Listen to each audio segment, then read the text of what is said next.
All right, everybody, welcome back to the Bitcoin Plus live stream.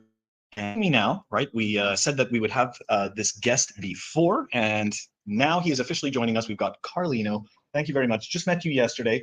Very cool. I think you have an awesome story. Okay, and I want you to share. I want you to share with us exactly what it is that you did, and yeah, let's talk about how Bitcoin fixes this. Indeed. Right? So let's hear the story. Yeah. So I did this because I don't think Bitcoin fixes this. I think Uh-oh. Bitcoiners that know how to use Bitcoin to fix things.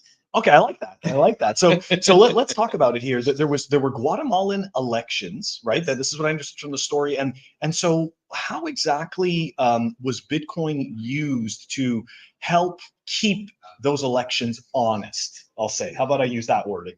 Yes, or aspire to be more honest. Aspire to be more honest. Okay, cool. So I'm Carlino. I am from Guatemala. That's next door to El Salvador. For those that may know where that is and not know where Guatemala is. But yeah, so we have elections. We're a democracy. Yay! Every 4 years, we call upon everyone to show up, and we use paper ballots. So that's a big thing, and our system is awesome. I used to volunteer at a voting table in 2011 and 2015, and I fell in love with how our consensus algorithm works, and I saw a bunch of parallels with Bitcoin. And basically, what happened was in 2019, my dad ran for Congress in the election, and he asked me for help. And since I knew a little bit about how it worked, I offered to audit the election to see what happened. And so, how it works is 25,000 tables receive votes from all of the citizens. There's 9 million voters, so there's about 400 votes to a table. And so these tables, just like this one right here, people deposit their ballots. Like I literally, like, you would vote there and you would just like deposit in a bag, and there's a plastic bag under the table, and so Cannot be tampered with. everyone can see it. It can be tampered with. No. It just, if it's tampered, everyone saw the tampering. Like literally, everyone's standing around, and so you're like, if you go for the bag, it's like, dude, it's a transparent bag. It's an open table. Like, that's why paper ballots are the gold standard. But then what happens is the ballots are dumped up on the table like here, and then you go like, oh, green party, yellow party, purple party, and you just count everything in front of everyone. The political parties send their witnesses to see the votes being counted, and they just tally these up. And so uh, every table has about 400 votes. And so all that happens is once the voting ends, that total of 400 is reflected into a document that assigns the tallies to each party, right? And since all the parties can send witnesses to watch this happen, then it turns that into an integrity. That process, that paper total, it has integrity because everyone who cared about what was happening was there to see it happen, right? Okay. And it's very clear, like you just literally put it in front of people. It's like, this is obviously blue party, right? And so you just like there's consensus, and it creates that space for the counting to happen in the analog real world where disputes are easy to manage instead of like online. You're like,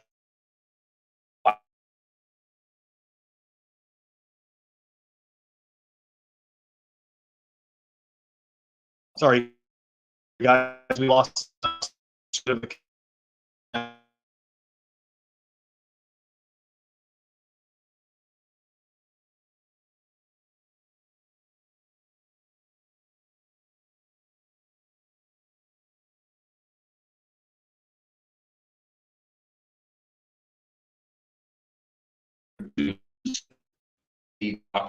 every single table.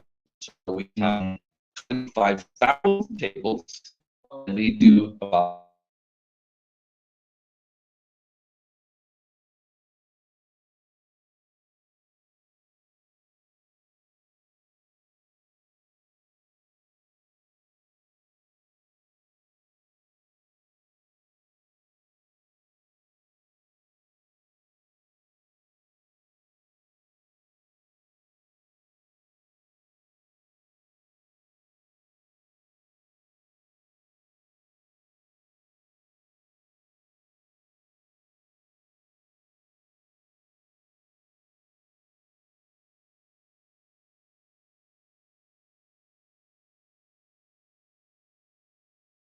yeah, you should still be able to hear us. Cool. But yeah, So anyway, what happened in 2019 when I was helping my dad was I was logged into the computer looking at what happened because each table creates the paper document, yeah. but then those are scanned at the voting center over there, and that scanner is connected to a cloud that goes on to the internet. And so that's where things get wacky, right?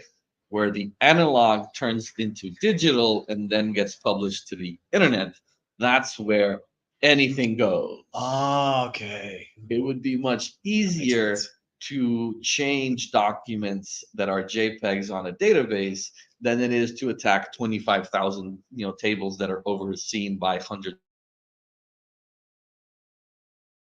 of thousands of people. Yes. 2019, that's what happened. And so I literally was plugged into the database and I saw it go from 0 files to 10,000 down to 5,000 to 50,000 to 20,000 to 80,000. You're like, that's not how a database works. Like, this behavior is not right. Yeah. A database goes from 0 to 100%. And if it starts jumping around, it's because someone's messing with the data. And I saw it happen in real time.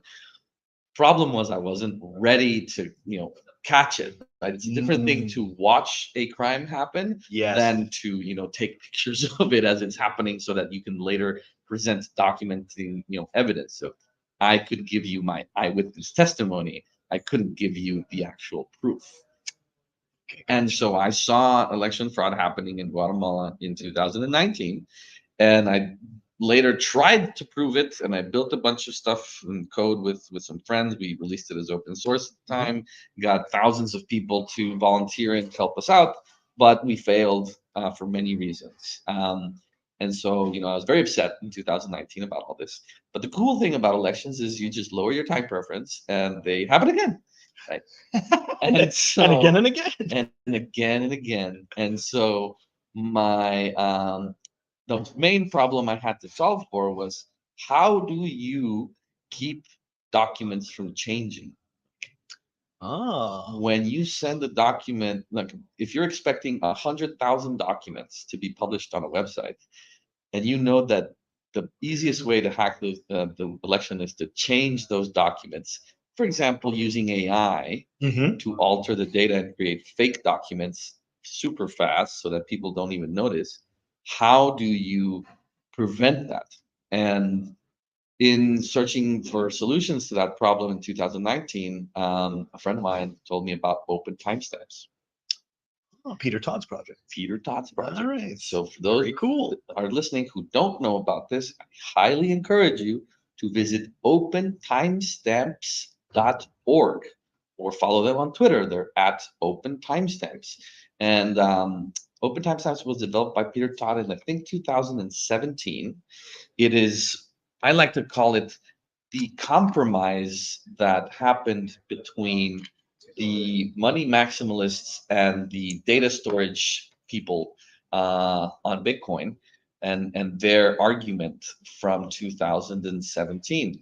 So, all the stuff that's happening right now with ordinals and inscriptions and, Ocean and people saying don't use Bitcoin as your database. This is an old conversation, people. If you're new to Bitcoin, it's as old as Bitcoin. People have been talking about the appropriate way to use the Bitcoin blockchain for a long time. And in 2017, the compromise that was reached was effectively Peter Todd's work in open timestamps.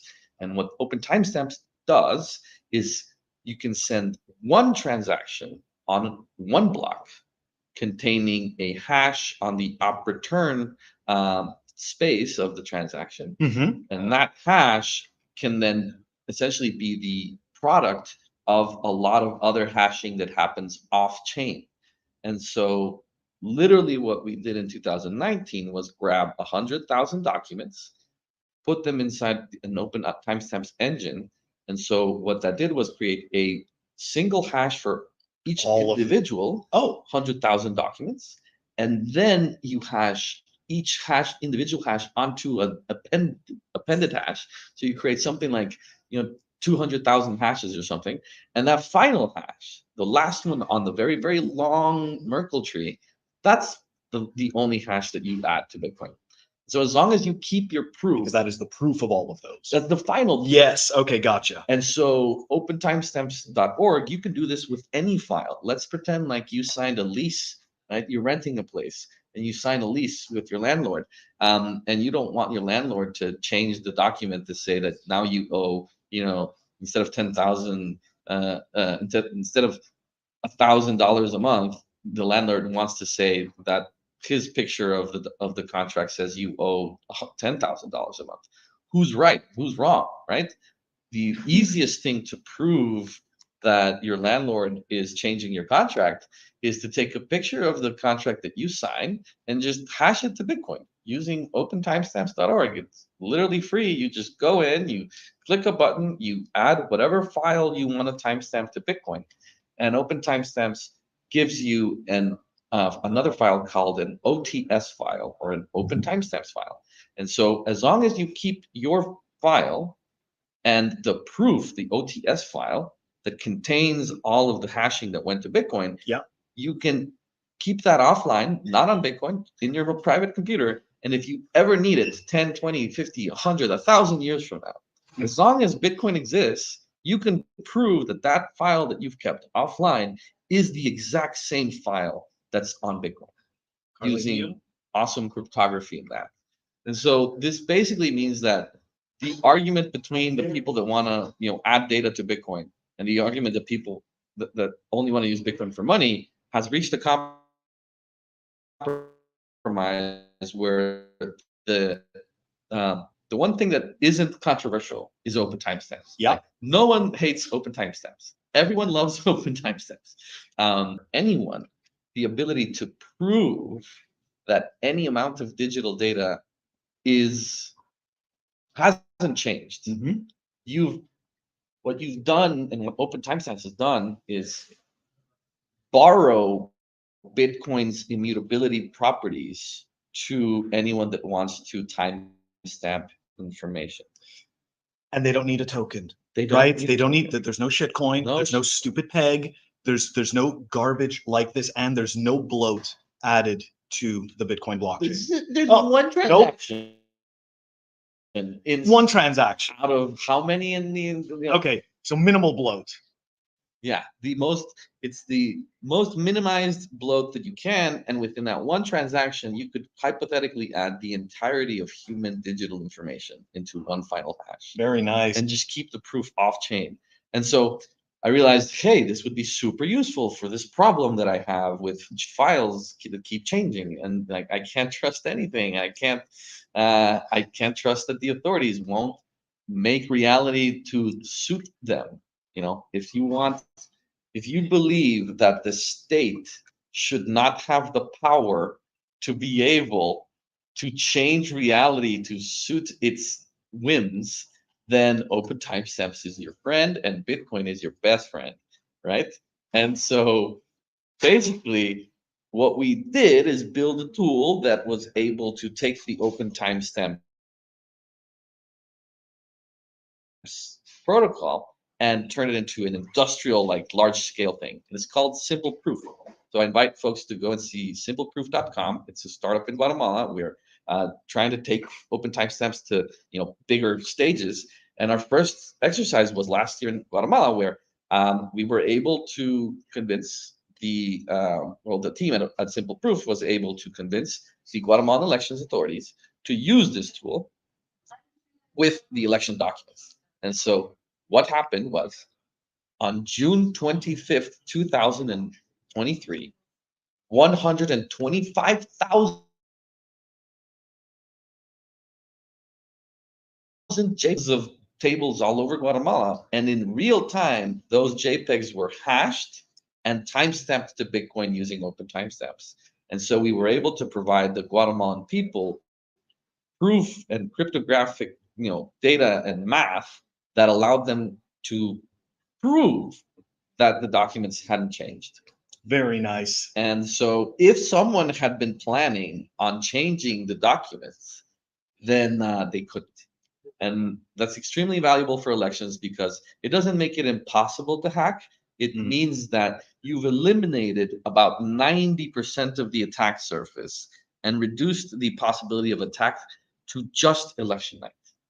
Very nice. So if I mean, that's pretty good, right? It reduces the surface area of attack. and so what for someone that wants to defend against an attack, either elections or whatever, if you reduce the ability of an attacker to attack you to only one specific moment in time, then all you need to do to defend yourself is defend that moment in time.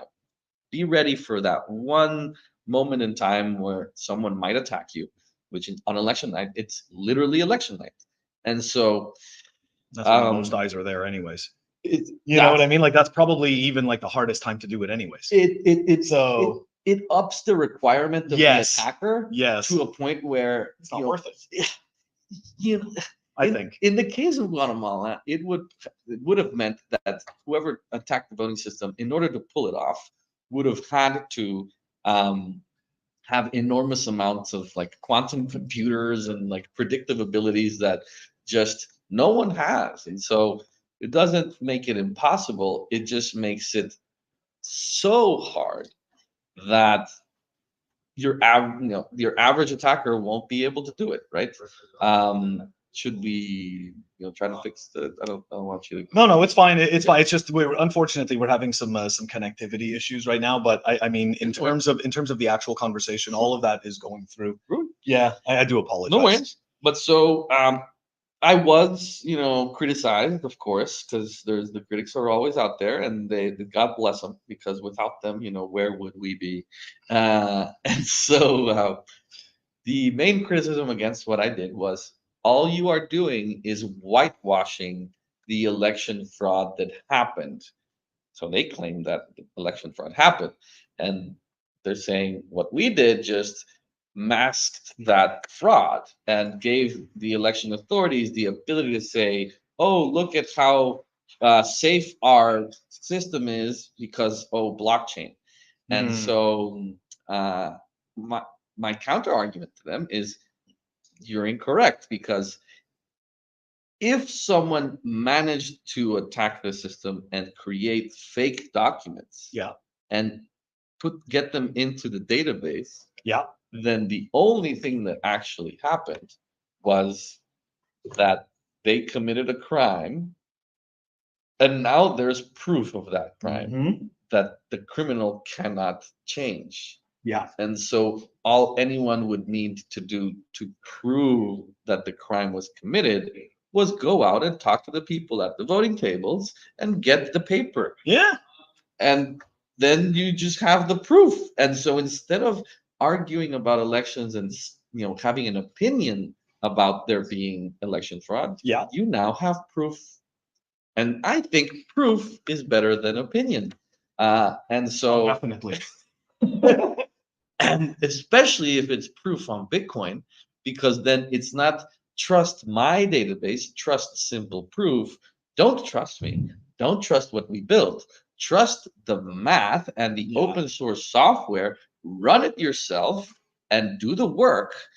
It does require work, and some critics don't like working.